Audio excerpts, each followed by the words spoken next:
오늘 말씀은 사무엘상 13장 5절에서 12절입니다. 사무엘상 13장 5절에서 12절까지 제가 읽도록 하겠습니다. 블레셋 사람들이 이스라엘과 싸우려고 모였는데 병거가 3만이요 마병이 6,000명이요 백성은 해변에 모래같이 많더라.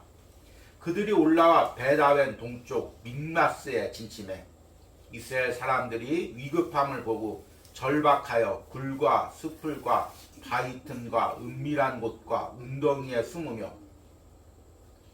어떤 히브리 사람들은 요단을 건너 갓과 길르앗 땅으로 가되 사울은 아직 길갈에 있고 그를 따른 모든 백성은 떨더라. 사울은 사무엘이 정한 기한대로 이레 동안을 기다렸으나 사무엘이 길갈에 오지 아니하며 백성이 사울에게 흩어지는지라. 사울이 이르되 번제와 화목제물을 이리로 가져오라 하여 번제를 드렸더니 번제 드리기를 마치자 사무엘이 온지라. 사울이 나가 맞으며 문안하며 사무엘이 이르되 왕이 행하신 것이 무엇이냐니. 사울이 이르되 백성은 내게서 흩어지고 당신은 정한 날에 오지 아니하고 블레셋 사람은 믹마스에 모였음을 내가 보았으므로 이에 내가 이르기를 블레셋 사람들이 나를 치러 길갈로 내려오겠거늘 내가 여호와께 은혜를 간구하지 못하였다 하고 부득이하여 번제를 드렸나이다 하니라. 아멘. 올해 이제 상반기에 하나님이 기뻐하시는 내면의 변화라는 주제로 말씀을 전하고 있습니다. 그리고 2월 달에는 자기 중심성에 대해서 말씀을 전했습니다. 하나님이 처음 인간을 창조할 때는 하나님께 영광을 돌릴 수 있는 하나님 중심적인 마음을 가질 수 있도록 인간을 창조하셨습니다. 그런데 아담과 하하가 선악과를 먹고 하나님처럼 되려고 범죄를 저지른 이후부터 인간 안에는 죄가 들어왔는데 그 죄의 핵심은 자기 중심성입니다. 자기 중심성은 하나님 중심적으로 살면서 하나님께 영광을 돌리는 삶 대신에 자신의 이름을 높이고 자신의 영광과 욕망을 위해서 사는 죄된 인간의 본성을 의미합니다. 그리고 이 자기 중심성이 확장돼서 생기는 죄성이 이제 3월 달에 지금 우리가 이제 전하고 있는 자기 합리성이라는 것입니다. 자기 합리성이란 자신의 가진 논리로 죄를 피하는 것입니다. 숨기는 것입니다. 교리적으로 죄의 기만성이라고 하죠.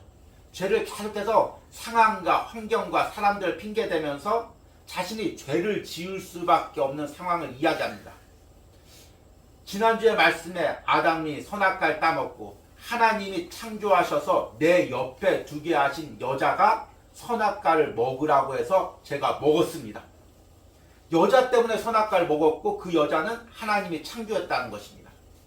그래서 이 자기 합리성이란 끊임없이 죄를 가리우는 것입니다. 죄를 핑계대는 것입니다. 이 자기 합리성이 무서운 이유는 뭐냐면 우리가 죄를 회개하면서 하나님 앞에 나가야 되는데 자기 합리성이 강한 사람일수록 죄가 보이지가 않습니다. 내가 죄가 지은 거 어쩔 수밖에 없이 지었다는 것입니다. 상황이 이래서 그랬다는 것입니다.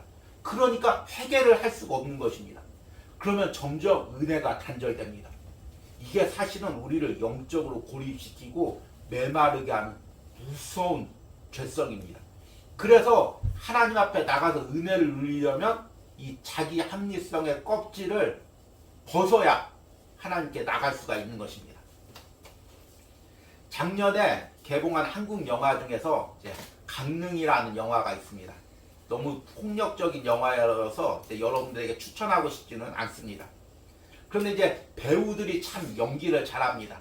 주연 배우가 여러분들이 잘 아는 이제 유호성과 또 이제 장혁, 아주 유명한 배우죠. 그런데 참 조연들도 여기서 연기를 잘합니다. 가장 인상 깊은 조연이 누구냐면 김준배라는 배우입니다. 머리가 이렇게 민머리인데 아주 얼굴이 아주 험악해가지고 폭력배 역할을 아주 잘하시는 분인데 이분이 이제 젊었을 때부터 연극 그 배우로 해가지고 연극을 아주 잘합니다. 그런데 이제 김준배가 이제 유호성의 이제 형벌되는 조직에서 형벌되는 그런 사람으로 나옵니다. 그런데 이제 그 조직의 보스가 유호성만 자꾸 신임을 하고 모든 일을 다 맡깁니다. 그래서 김준배가 이제 그 외부 세력과 결단해가지고 자기 형제들 다 죽이고 보스까지 죽이고 유호성까지 죽이려고 하다 실패해서 이제 결국에 유호성한테 마지막으로 죽기 전에 대면하는 그 장면이 나옵니다. 그래서 유호성이 묻죠. 이제 형 왜 그랬어? 그러니까 이제 아주 연기가 아주 너무 이제 자연스럽습니다. 이제 김준배 배우가 이렇게 이야기합니다. 뭐 욕심이랄까? 그냥 다 네 것이 되니까 나는 이게 그게 싫었다 이렇게 얘기를 합니다. 그러니까 이제 그 유호성이 나는 내 거라고 생각한 적 없어. 다 우리 거라고 생각했지. 우리 거? 우리 게 어디 있냐? 네 거 아니면 내 거지. 이거 명배우의 연기를 따라하니 좀 많이 어색합니다. 이거 아니면 내가? 그러니까 이제 유호성이 묻죠. 형, 그냥 솔직히 사과할 생각은 없어? 왜냐면 형제들 다 죽이고 그 같이 의리 있게 살았던 평생을 같이 살았던 친구들 다 죽이고 그리고 아버지처럼 따랐던 보스도 죽이고 자기도 죽이려고 했으니까 형 그냥 사과할 생각은 없어? 근데 아주 여기서 이제 명대사가 나옵니다. 사과? 사과 그거 실수한 사람들이 하는 거 아닙니까? 난 실수한 게 없는데 어떻게 사과를 하지? 아주 자연스럽게 이렇게 연기를 하는 것입니다. 결국에 더 이상 대화가 진전되지 않고 이제 유호성이 김준배를 죽이는 것으로 이제 그 장면이 마무리가 됩니다. 근데 참 그 장면이 인상이 깊어서 왜 사과를 하지 않았을까? 분명히 자기가 잘못했는데 형제들 다 죽이고 아버지처럼 따르던 사람도 죽이고 그 사람 주인공도 죽이려고 해다 실패했는데 내가 한순간 욕심에 눈이 멀었나 봐. 이렇게 진솔하게 이야기하면 되는데 왜 사과를 안 했을까? 마지막 가는 그 순간까지 사과를 안 했을까? 그 생각이 듭니다. 근데 이제 나름대로 사과해도 저 사람이 어차피 날 죽일 거다. 인생을 포기했을 수가 있고 다른 하나는 이제 제 생각인데 사과하면 그동안 자신의 인생이 다 부정당하는 것입니다.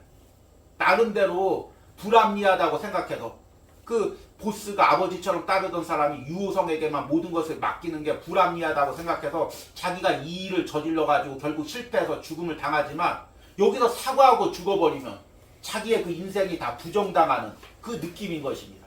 그래서 끝까지 사과를 하지 않고 결국에 관계가 영원히 회복되지를 못하고 끝나는 것입니다. 물론 죽고 사는 것도 중요하죠. 근데 저는 죽고 사는 것보다 마지막 갈 때 사과 한마디라도 했다면 동생아 내가 미안하다. 잠깐 욕심 때문에 내가 돌이킬 수 없는 죄를 저질렀다. 이렇게 말 한마디만 하고 갔으면 관계가 회복될 수도 있고 죽지 않을 수도 있었는데 끝까지 사과를 하지 않았기 때문에 관계가 회복되지 않은 것입니다. 참 그런데 이게 우리 사이에도 마찬가지입니다. 가족끼리 여보 내가 실수했어. 내가 미안했어. 그리고 부모님에게도 아버지 제가 좀 잘못했습니다. 어머니 제가 잘못했습니다. 부모도 솔직히 자식에게 야 그때는 내가 미숙해서 너를 키우면서 이런 실수 내가 했다. 이렇게 이야기하면 됩니다. 연인 사이에도 그 부분은 내가 실수했다. 인정하면 관계가 회복되는 것입니다. 그런데 실수? 무슨 실수? 나는 그렇게 할 수밖에 없었는데 그때는 그게 최선이었다. 네가 내 상황 돼봐라. 네가 엄마 돼봐라. 네가 아빠 돼봐라. 이렇게밖에 할 수 없지. 이렇게밖에 우리가 이야기할 수가 없는 것입니다. 그러면 더 이상 관계가 이어지지가 않는 것입니다. 그런데 주님과의 관계도 마찬가지입니다. 예수님께서 나를 위해서 십자가에서 피 흘려주셨습니다. 더 정확히 이야기하면 나의 죄 때문에 십자가에서 피 흘려주셨습니다. 우리가 구원의 순간에 예수님의 십자가를 대면하게 되는 것입니다. 그리고 구원받은 이후에도 매 순간 예수님께서 피 묻은 십자가를 가지고 내 앞에 서 계시는 것입니다. 그런데 그 예수님 앞에 회개? 주님 나 잘못한 게 없는데 나 죄 지은 게 없는데 회개는 죄 지은 사람들이 하는 거 아니에요? 나는 죄 지은 게 없는데 이렇게 생각하면은 우리가 어떻게 주님과의 관계가 이어질 수가 있겠습니까? 지금 제가 하는 얘기가 무척 무시무시하게 두려운 이야기입니다. 알게 모르게 우리들 마음 안에 이런 자기 합리성이 들어온다는 것입니다. 자기 합리성이 내가 이렇게밖에 할 수 없었던 자기 인생을 갖다가 끝끝내 자신의 논리로 때로는 주변 사람을 향한 변명으로 끝끝내 핑계를 대고 있다는 것입니다. 그래서 주님과의 관계가 이어지질 못한다는 것입니다. 오늘 읽은 말씀에 이제 사울왕이 나옵니다. 지난달에도 사울왕에 대해서 이야기를 했죠. 자기 중심성을 이야기하면서. 그래서 이 자기 중심성의 끝판왕이 사울왕이라고 이야기를 했습니다. 자기 중심성이 강하다는 것은 그 자기 중심성의 영향으로 생긴 자기 합리성 역시 강할 수밖에 없다는 것입니다. 오늘 읽은 이제 블레셋과의 전투가 장면이 나오는데, 그리고 사울이 자기 멋대로 하나님께 번제를 드리는 장면이 나오는데, 이 내용을 시작으로 사울이 점점 하나님과의 관계가 끊어지고 자기 중심성에 점점 사로잡히고 평생 그 다윗을 죽이려고 쫓아다니고, 그리고 결국에 길보아 산에서 처참하게 자녀들과 죽임을 당하는 내용으로 이어집니다. 그러니까 사울의 모든 잘못된 인생의 첫 단추는 지금 오늘 읽은 이 말씀에 나와 있는 것입니다. 사울이 왕이 된 지 얼마 되지 않아서 이제 블레셋 군대가 쳐들어왔습니다. 당시에 이스라엘은 정규군이 별로 없었습니다. 그 당시에는 이제 적들이 쳐들어오면 이스라엘 12지파가 각 지역에 나누어 살다가 이제 적이 쳐들어오면 침략을 당한 사람이 그 지파가 나팔을 붑니다. 그러면 12지파가 다 모여서 함께 싸우는 것입니다. 그러니까 하나의 관습처럼, 종교적인 관습처럼 되어 있었습니다. 이제 사울왕이 돼서 이제 몇천 명의 정규군을 만들었지만 사실 이제 정규군은 아주 적습니다. 그리고 이제 블레셋군이 아주 어마어마한 숫자로 쳐들어왔습니다.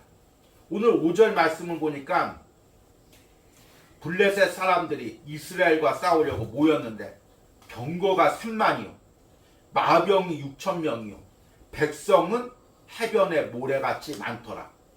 그들이 올라와 베다웬 동쪽 믹마스에 진침해. 숫자가 어마어마합니다. 숫자보다도 병거가 3만이라는 것입니다. 당시에 이 고대 전쟁에서는 이 병거가 한 대가 어마어마한 위력을 발휘했습니다. 이 병거 한 대를 가지고 진짜 몇백 명, 몇천 명을 혼자 상대할 정도로 휩쓸고 다니는 것입니다. 그 고대 시대 때 그냥 나무창 갖고 싸우는데 그 철병거를 가지고 말이 끄는 병거로 달려온다고 생각하십시오. 사람이 어떻게 대항하겠습니까? 그런데 그런 병거가 3만이라는 것입니다. 어마어마하죠. 군사들은 해변에 모래같이 많아서 살 수가 없을 정도입니다. 얼마나 대단하겠습니까? 그래서 이제 또 사울왕이 나팔을 불었겠죠. 그래서 이제 각 지파에서 이제 12지파에서 이제 모여들었습니다. 이 사람들이 모여든 것은 어떤 의무감 때문에 모여든 것이 아닙니다. 신앙적인 동료의 하나의, 우리는 하나의 신앙의 공동체라는 그 하나님을 향한 신앙 때문에 자원해서 이제 12지파에서 모여든 것입니다. 그런데 문제는 뭐냐면 너무나 모여드니까, 신앙으로 모여들었는데 막상 전쟁에 임하려고 보니까 블레셋이 너무 강한 것입니다. 그래서 어떻게 반응을 하냐면 6절 말씀해 보니까 이스라엘 사람들이 위급함을 보고 절박하여 굴과 수풀과 가위 틈과 은밀한 곳과 웅덩이에 숨으며, 7절에 어떤 히브리 사람들은 요단을 건너 갓과 길르앗 땅으로 가되 사울은 아직 길갈에 있고 그를 따른 모든 백성은 떨더라. 떤다는 건 무엇입니까? 두려워 떠는 거죠. 블레셋군이 막 대군이 진치고 있습니다. 싸우러 모여온 사람들이 다 무서워서 웅덩이나 동굴 속으로 다 숨어 있습니다. 그리고 지금 이제 이스라엘 지도를 보면 이제 서쪽에 지중해가 있죠. 그리고 지중해에 맞닿아서 바로 해변가에, 이제 팔레스타인 해변가에 블레셋 땅이 있습니다. 해쪽 속이라고도 하는데 이제 역사에서 히타이트라고도 하죠. 최초로 이제 철기 문명을 사용한 아주 강력한 이제 나라입니다. 그리고 그 가운데 이제 이스라엘이 있고 이스라엘 동쪽에 요단강이 있습니다.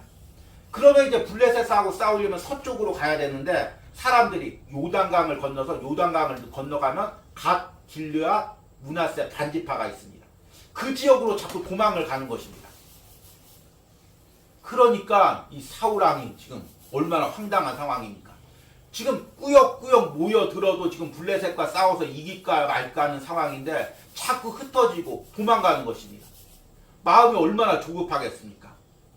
그래서 이제 지금 이것을 다시금 모으는 것은 신앙의 힘으로 모아서 사무엘 선지자가 얼른 와서 하나님께 번제로 예배 드리면서 하나님이 우리와 함께 계신다 그렇게 말하고 신앙으로 뭉쳐서 싸우는 방법밖에 없는데 웬일인지 사무엘이 약속한 기간을 기다려도 오질 않는 것입니다.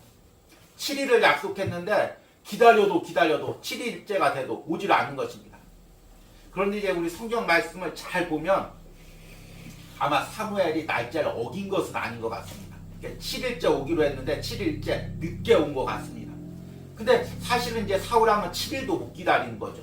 하루 지나가고 오지 않을까, 이틀 지나가고 오지 않을까, 3일 지나가고 오지 않을까 기다리고 있는데 7일째가 됐는데 이제 나 약속한 대로 7일 기다렸어. 그런데 안 오는 것입니다. 그래서 8절 말씀 보니까 사울은 사무엘이 정한 기한대로 이래 동안을 기다렸으나 사무엘이 길갈로 오지 아니하며 백성이 사울에게 흩어지는지라.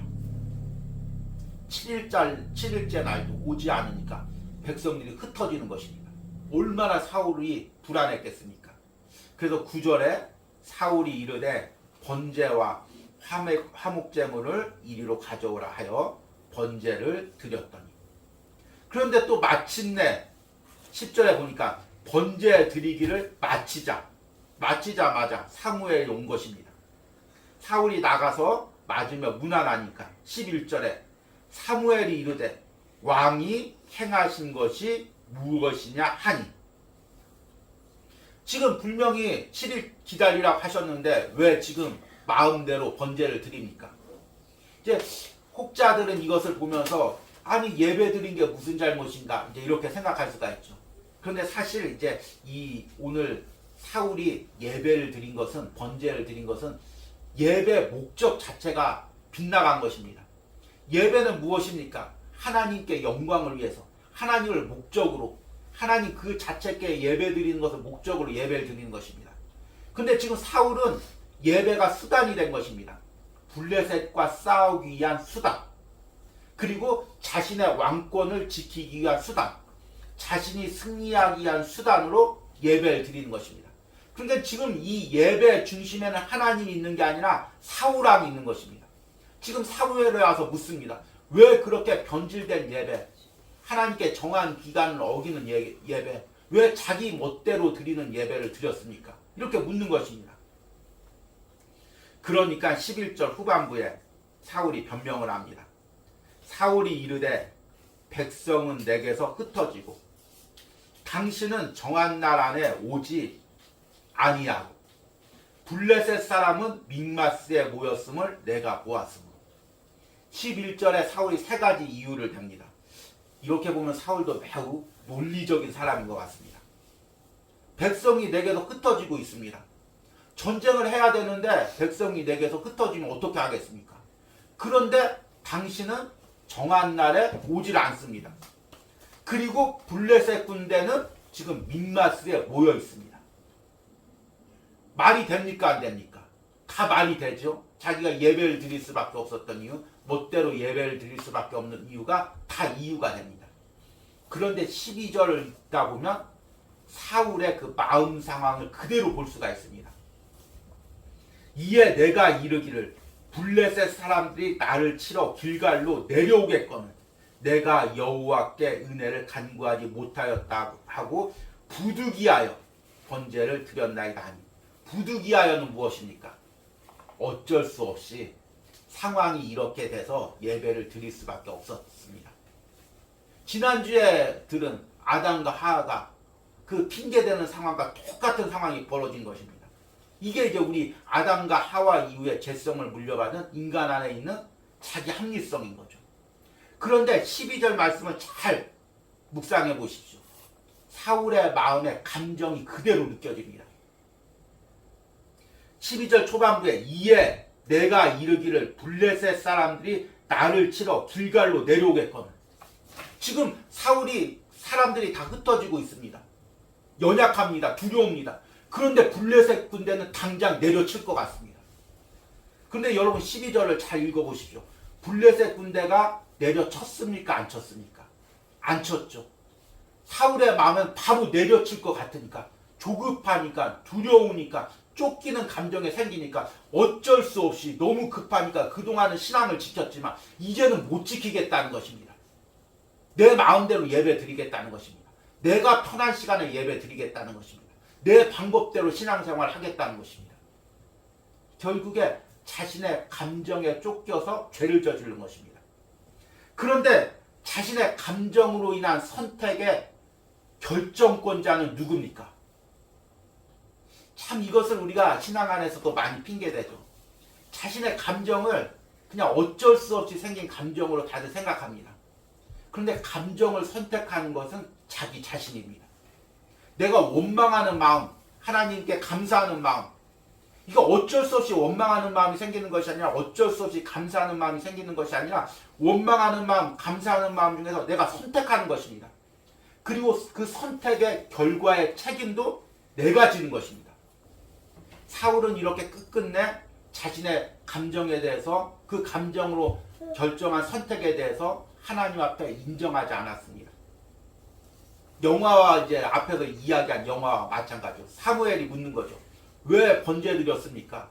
이거 하나님 앞에 잘못된 거 아닙니까? 회개하십시오. 회개? 회개는 죄 지은 사람이나 하는 거지 실수한 사람들이나 하는 거지 나는 실수한 게 없는데? 이게 이제 사울의 이야기죠. 그리고 우리들의 이야기인 것입니다. 그러면 이 자기 합리성이 왜 무섭습니까? 아마 이 말씀을 들으면서 여러분 이런 생각을 할 것입니다. 그 자기 합리성 없는 사람 다 어디 있어? 어떻게 맨날 자기 죄만 인정하고 살아? 자기를 부정하고 살아? 그러면 어떻게 자존감으로 살겠어? 그렇게 이야기하면서 적당히 자기 합리화하면서 자기가 옳다고 살아가는 거지. 이렇게 생각할 수도 있을지도 모릅니다. 그런데 자기 합리성은 아주 무서운 죄를 범하게 됩니다. 첫 번째는 무엇이냐면 주님과의 관계를 깨뜨립니다. 앞에서 이야기했듯이 예수님은 우리 죄 때문에 십자가에서 죽으셨습니다. 우리가 예수님을 믿는다는 것은 자신의 죄를 인정하는 것입니다. 내 죄를 인정하지 않고 어떻게 예수님을 믿겠습니까? 예를 들어서 우리가 이제 그 복음을 전하면서 세상 사람들한테 예수님께서 나의 죄 때문에 십자가에서 죽으셨습니다. 이것을 믿습니까? 그럼 그 사람이 죄? 나는 죄가 없는데? 근데 왜 예수님이 나 때문에 십자가에서 죽으신대? 이렇게 이야기하면 더 이상 복음을 받아들일 수가 없는 것입니다. 그런데 이것은 복음을 받아들이는 그때만 있는 것이 아닙니다. 우리가 계속 신앙생활하면서 주님께서 내게 찾아오시는 것입니다. 사랑하는 아들아, 사랑하는 딸아, 또 범죄했지 않느냐? 내 마음 아프게 했지 않느냐? 내 뜻에 어겼지 않느냐? 주님, 내가 무슨 주님 마음 아프게 했습니까? 내가 무슨 주님 뜻 어겼습니까? 이렇게 얘기하면 그 순간부터 주님과의 관계가 단절되는 것입니다. 그러니까 자기 합리성이 무서운 것입니다. 자기 합리성이 무서운 두 번째 이유는 무엇이냐면 이렇게 주님과의 관계가 단절되면 그 순간부터 은혜가 막히게 되는 것입니다. 참 제가 목회를 하면서 안타까운 게 뭐냐면 신앙생활을 오래하면 오래할수록 은혜가 넘쳐야 되는데 이상하게 신앙생활을 오래하면 오래할수록 사람들이 은혜가 사라지고 더 강팍해지고 더 메말라지고 더 자기 주장과 자기 고집과 자기 주장이 강해집니다. 자기 중심성이 강해집니다. 이게 왜 이렇게 되는 걸까? 참 이게 알 수 없는 아이러니고 숙제입니다. 그런데 곰곰이 묵상해보면 이게 주님과의 관계가 점점 막히는 것입니다. 처음에 주님을 믿었을 땐 작은 죄도 회개하면서 주님 용서해 주십시오 무릎 꿇고 나가는데 이게 자꾸 직분이 생기고 신앙의 연륜이 생기고 권사님이 되고 장로님이 되고 목회자가 되면 주님 앞에 무릎 꿇지 못합니다. 주님 이렇게 할 수밖에 없는데요. 주님 장로가 돼서 권사가 돼서 집사가 돼서 이거 하려면 이 부서에 행하려면 이렇게 할 수밖에 없는데요. 목회자가 돼서 목회하려고 하니까 저도 이렇게 할 수밖에 없는데요. 다들 자기 합리성이 자신의 죄를 점점 가리우게 됩니다. 그러면 그 안에 자기 중심성이 그래 내가 옳다. 나는 이렇게밖에 할 수 없었다. 이게 바로 내 최선의 선택이다. 이런 생각이 자꾸 자리를 잡습니다. 주님 앞에 무릎 꿇지 못하게 됩니다. 그러면 은혜가 단절됩니다. 우리는 은혜로 살아가는 존재들입니다. 은혜가 단절되면 어떻게 됩니까? 메마를 수밖에 없는 것입니다. 그리고 마지막으로 이렇게 주님과의 관계가 막히고 은혜가 단절되면 이제 무슨 일이 생기겠습니까? 내 안에 자기 중심성이 점점 자라나는 것입니다. 자기 중심성은 암덩어리와 같습니다. 암이 무서운 이유는 뭐냐면 처음엔 작았다가 주변의 모든 영양분을 흡수해가지고 그 죄된 세포, 그 죄된 덩어리, 이것이 점점 자라나가지고 나중에 모든 장기까지 다 먹어버려서 장기가 활동을 못하게 해서 결국에는 생명을 끊어버리게 되는 것입니다. 그런데 이 자기 그 몸 안에 있는 암을 초음파나 아니면 이제 그 MRI 같은 것으로 봐야 되는데 이게 촬영을 하다 보면 무언가 피부에 무언가 물질이 있으면 암덩어리가 보이지 않습니다. 그런데 자기 합리성이 똑같은 역할을 합니다. 자기 중심성에 죄가 있는데 이 자기 합리성이 이것을 가리는 것입니다. 그래서 복음으로 십자가 앞에서 딱 나갔을 때 이 자기 죄가 딱 보여야 주님 내가 죄인입니다 회개하면서 주님과의 관계가 이어지고 은혜가 부어지는데 자기 합리성이 딱 가로막고 있으면 죄가 안 보이는 것입니다. 자기 중심성이 안 보이는 거죠. 그러는 사이에 자기 중심성은 점점 더 커져가고 결국에 내 생명을 좀먹고 결국에 비참한 상태로 나를 만드는 것입니다. 그래서 이 자기 합리성이 무서운 것입니다. 여러분 이제 말씀을 맺으면서 이 자기 합리성을 우리가 깨트리고 은혜를 받으려면 우리가 입고 있는 자기 합리성의 옷을 다 벗어버려야 됩니다. 지난주 말씀에 아담과 하와가 죄를 지었을 때 제일 먼저 한 행동이 무엇입니까? 하나님의 낯을 피하여 숨은 것입니다. 자신의 죄를 가리운 것입니다.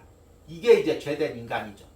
인간은 죄를 지으면 제일 먼저 하는 반응이 뭐냐면 내가 왜 이렇게밖에 할 수 없는지 온갖 핑계를 들이대서 자신의 죄를 가리우는 그 역할을 하는 것입니다. 그러면 은혜를 누릴 수밖에 없는 거죠. 여러분 이제 다른 교회에서는 사순절이라고 이야기하고 사순절을 지키고 또 이제 고난주간도 다가오고 있습니다. 그래서 계속 이제 주님의 십자가를 묵상하고 있습니다. 그런데 우리가 십자가를 묵상한다는 게 무엇입니까? 십자가 앞에 나간다는 것이 무엇입니까? 자신의 죄를 드러내고 십자가 앞에 그 못 박으면서 나가는 것입니다. 그러려면 제일 먼저 우리 자신의 합리성의 옷을 다 벗어버려야 됩니다. 주님 앞에 대고 있는 핑계들을 다 벗어버려야 됩니다. 주님 이래서 그랬습니다. 저래서 그랬습니다. 내 감정이 이래서 그랬습니다. 다 벗어버리고 주님 내 욕심 때문에 내 잘못된 생각 때문에 이것을 선택했습니다. 주님 용서해 주십시오. 그냥 솔직하게 그 앞에 이야기했던 영화처럼 그냥 사과하면 되는 것입니다. 내 욕심 때문에 그랬다. 내가 잠시 욕심 때문에 그랬다. 이거 인정하면 되는 것입니다. 이게 힘듭니까? 힘들죠. 이게 힘든 것입니다. 저도 이렇게 설교하지만 주님 앞에 기도할 때 이게 힘든 것입니다. 주님 내 잘못 때문입니다. 그거 인정하고 나가기가 진짜 십자가에 못 박는 것처럼 힘든 것입니다. 다 압니다. 그럼에도 불구하고 그것을 못 박으면서 나가서 주님을 십자가에서 깊게 만나는 은혜가 오늘 말씀을 듣는 심령과 영혼 가운데 있기를 간절히 소망합니다.